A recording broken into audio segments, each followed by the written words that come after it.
In our broad theme on the President of India, now we will be discussing the most interesting and equally debatable part, namely the emergency powers of the President. The Chief of the Executive in India has been assigned with certain special powers to meet the arising critical situation. This is required since with the normal powers it is not possible to resolve all the problems that arises at an abnormal situation. Now what exactly is meant by an emergent situation is difficult to define since the very term emergency is a highly elastic one and it changes with the passage of time. The meaning changes with the passage of time. However, K.V. Rao in his book entitled Parliamentary Democracy in India has stated that emergency creates such a critical situation whereby immediate action becomes inevitable. In fact, it creates such a situation which is sudden and definitely unexpected in nature.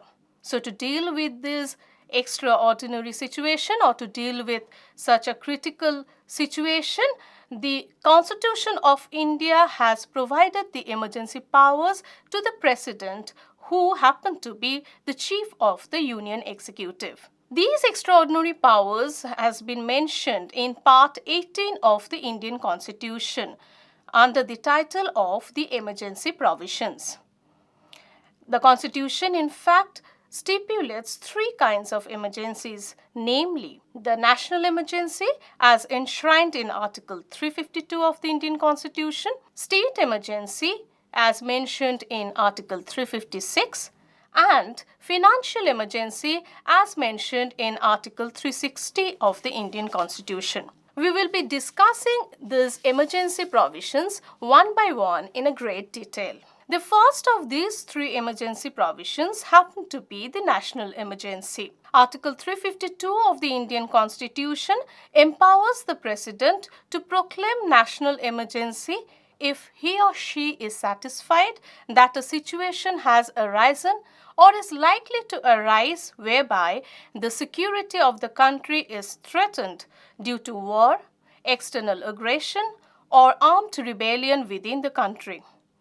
The satisfaction of the President, however, for all practical purposes implies the satisfaction of the Council of Ministers headed by the Prime Minister.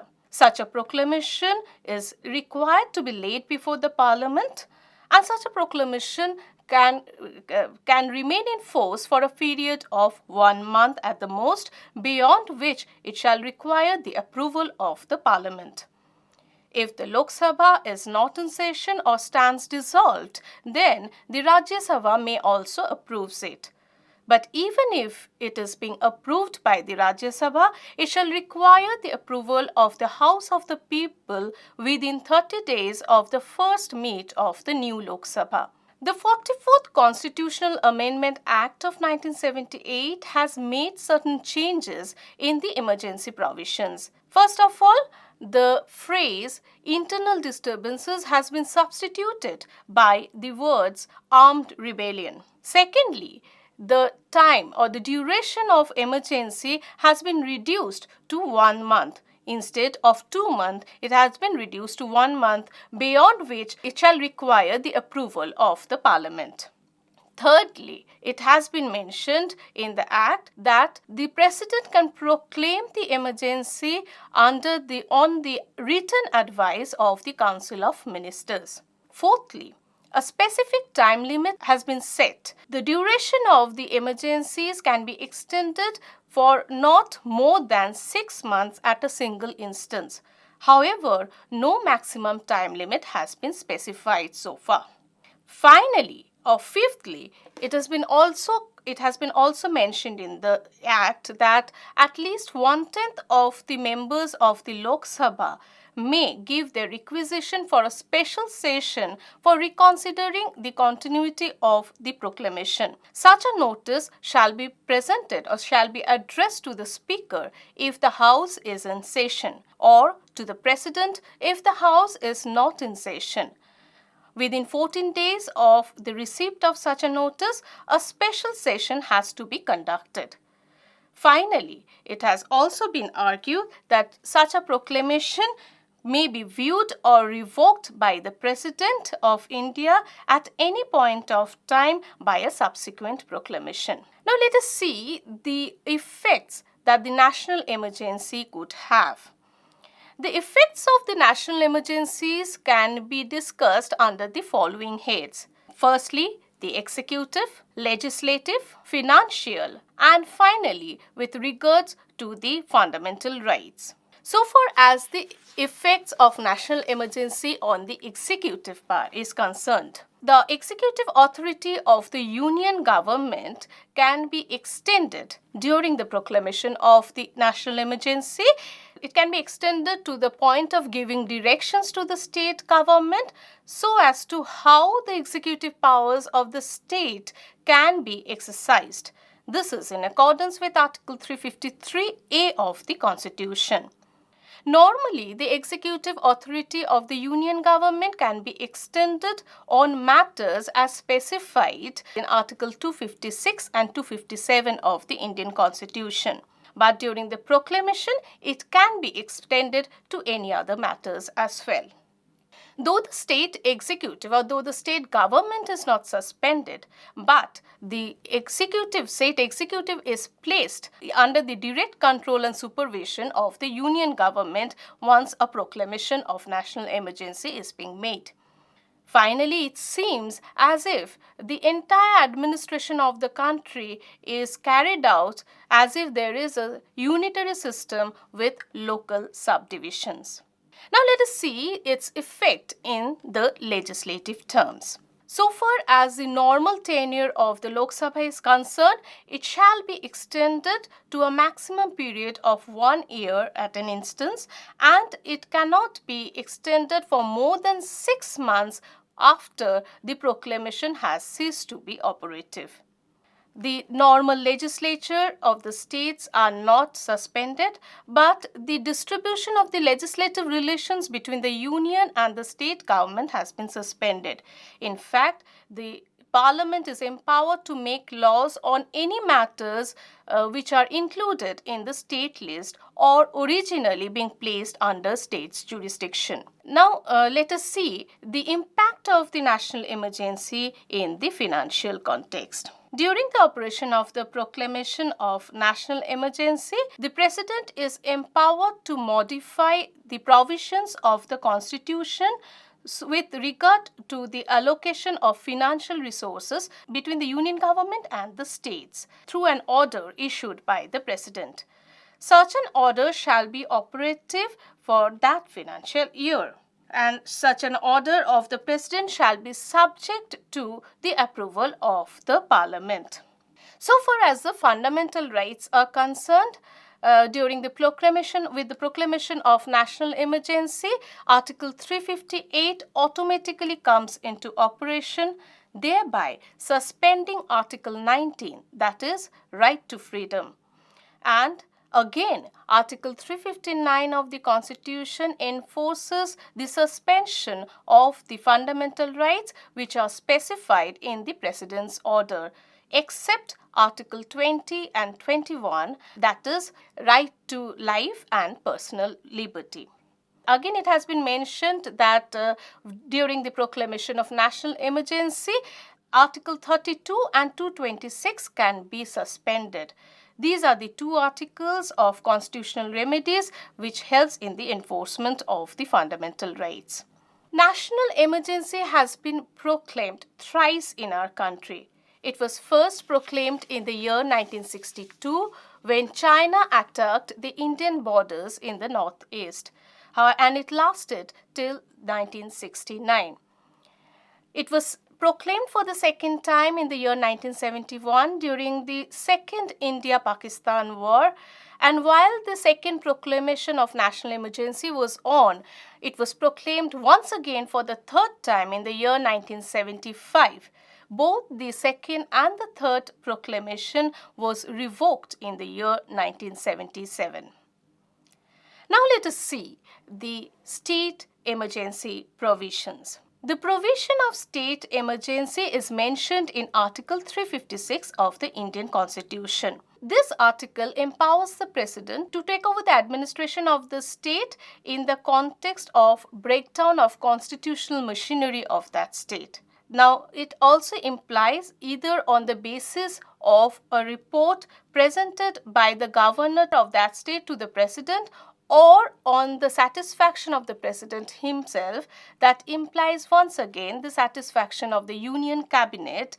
This article can be invoked by the President on any state. Such a proclamation can continue for 2 months, beyond which it shall require the approval of the Parliament. The Constitution provides that resolution to this effect must be passed in each house by a simple majority.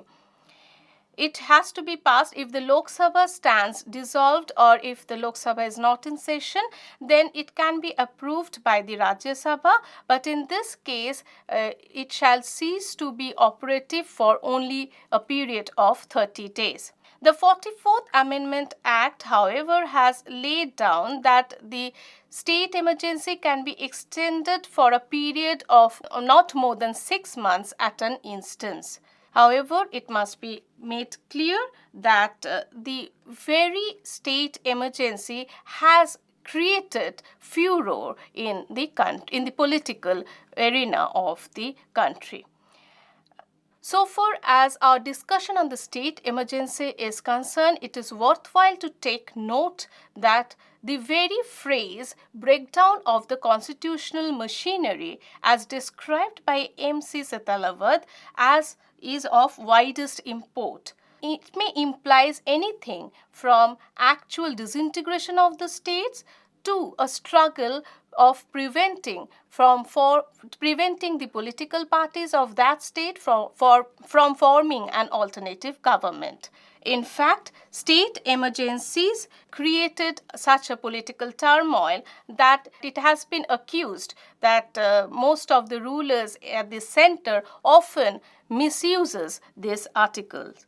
A scrutiny of the political development in this connection leaves an impression that the political leaders at the center have used this article to such an extent merely to serve their own political interest. Let us examine the effects of the state emergencies. First of all, if a state emergency is being proclaimed, then the President takes over all the functions of the state government in that state, and the entire administration of the state is carried out either through the governor or an administrator appointed for that purpose. Secondly, since the state legislature is out of work, it is up to the Parliament to pass the bills and the budgets regarding that state. Thirdly, it has been found that if this Lok Sabha is not in session, then the President may issue an order authorizing the state to meet the expenditure from the consolidated fund of that state.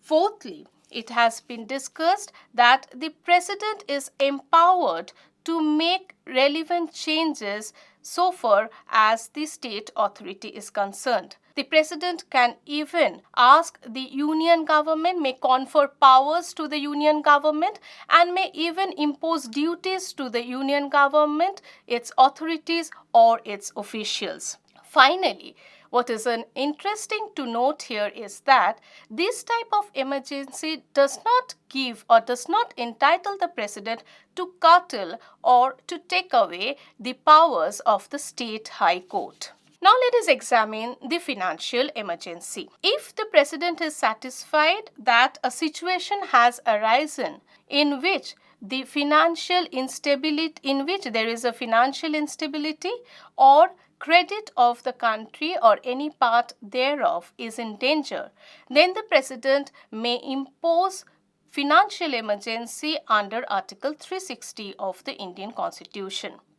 The effects of the financial emergency. First of all, the executive authority of the Union government during a financial emergency may extend to the point of giving directions to the state government so far as the financial propriety is concerned.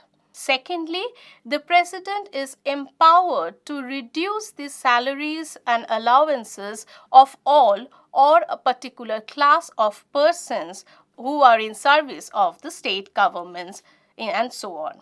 Again, the money bills or any other bills that are applied to Article 270 of the Constitution may be reserved by the governor of that state for the consideration of the President. So far our discussion on financial emergency is concerned, it is worthwhile to take note that the language of Article 360 is delightfully vague. It does not give us any clear idea whether financial emergency is to be imposed for the whole of the country or any part thereof. Again, while other emergencies shall be declared based on some factual situation, financial emergency can be invoked by the President simply on the advice of the Council of Ministers headed by the Prime Minister. One of the most important factors so far as a financial emergency is concerned is that it has a tremendous psychological impact. Finance is a very delicate matter, and an emergency imposed on finance may lead to panic amongst the citizens and might create economic instability in the country. So instead of dealing with an emergency situation, this financial emergency might lead to another emergency situation. However, till date, financial emergency has not been invoked in our country. Now, so far as the emergency provisions of our Constitution is concerned, critics share certain lurking apprehensions. Let us examine some of the points that they have upheld so far with regard to the emergency provisions. First of all, it has been argued by many that the emergency provisions give sweeping powers to the President, thereby turning his position or his role from a mere guardian to that of a power-drunk ruler. Secondly, the emergency provisions is incompatible with the doctrine of federalism. Thirdly, if there is a political crisis in the state and the President declares a state emergency in that state, then there might arise a situation in which it might appear as if there is a great tussle between the union government and the citizens of that state. Finally, what is a matter of grave concern is that the duration of national and financial emergency can be extended to any length of time. And it implies or it means that the union government may not like to revoke it even after normal situations prevailing in the country.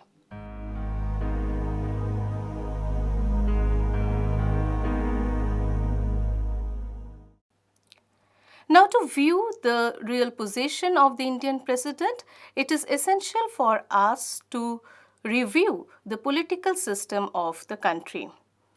At the same time, it is also essential for us to examine the vision or the objective with which framers of the Indian Constitution had in their mind in creating the post of the President.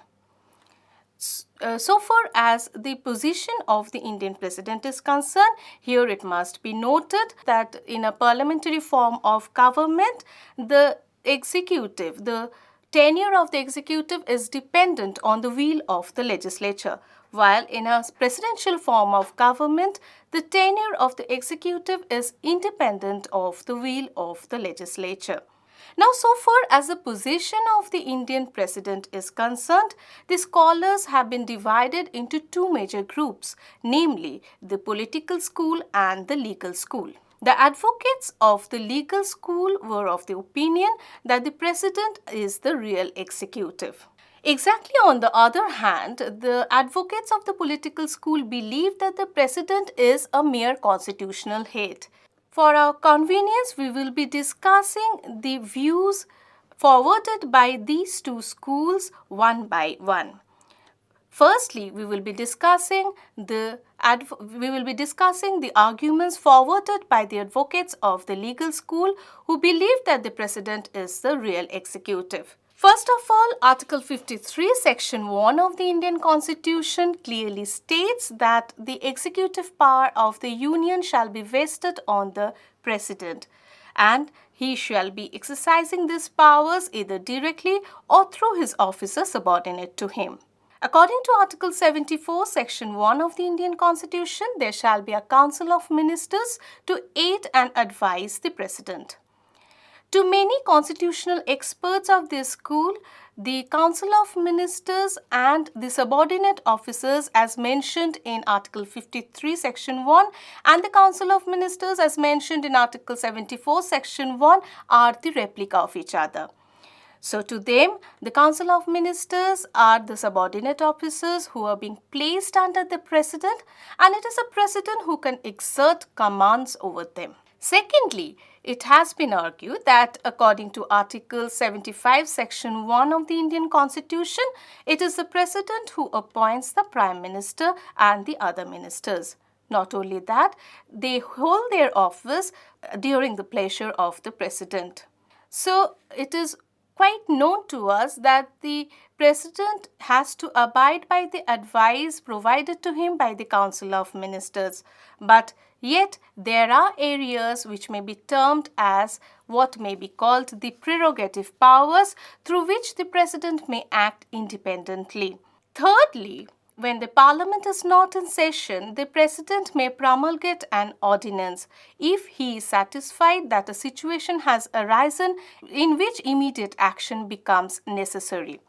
Fourthly, the entire administration of the state is carried on in the name of the President.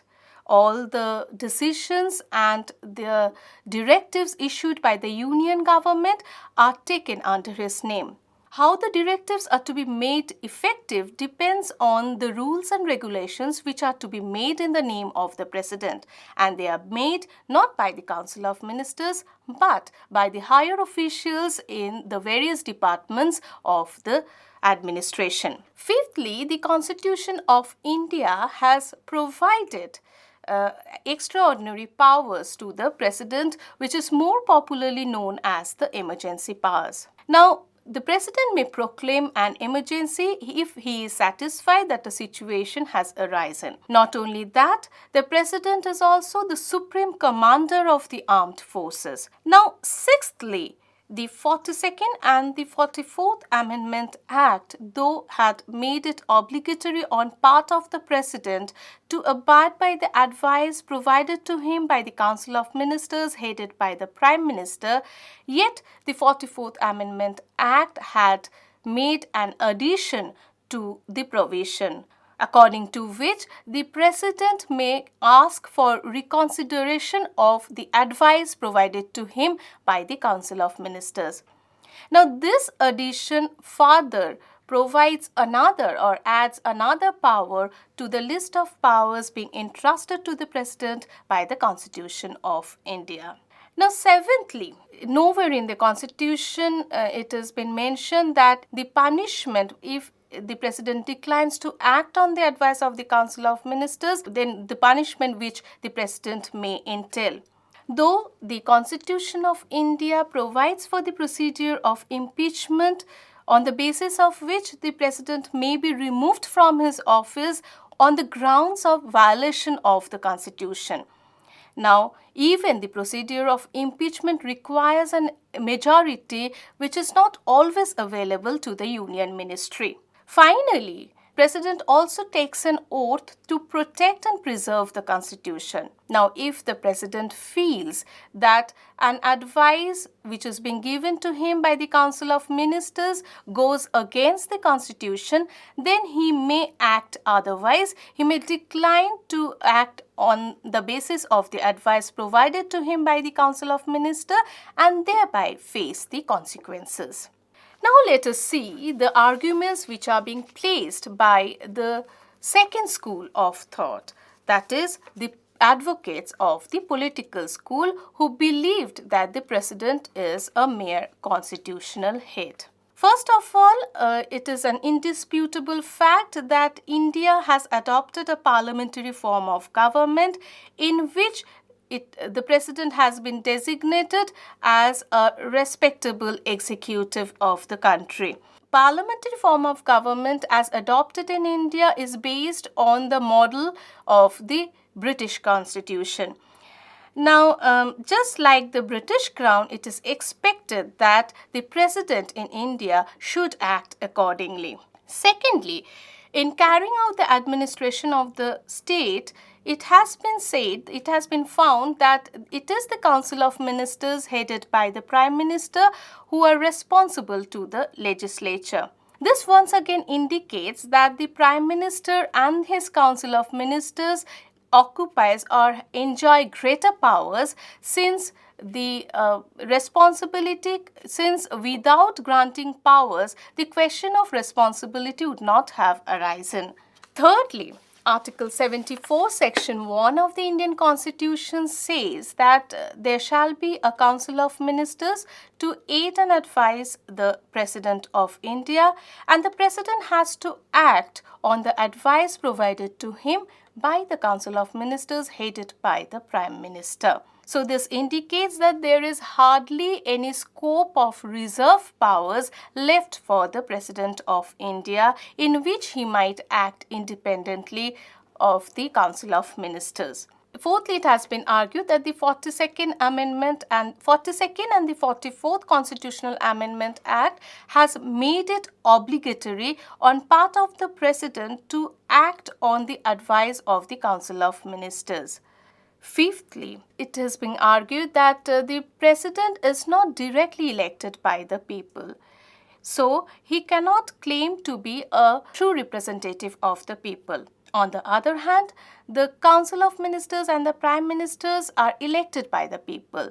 So, they are the representatives of the people in the truest sense of the term. Sixthly, it has been argued that the authority of the President is tied up with the acts of the Parliament and also with other elaborate arrangements like the National Defence Committee and so on.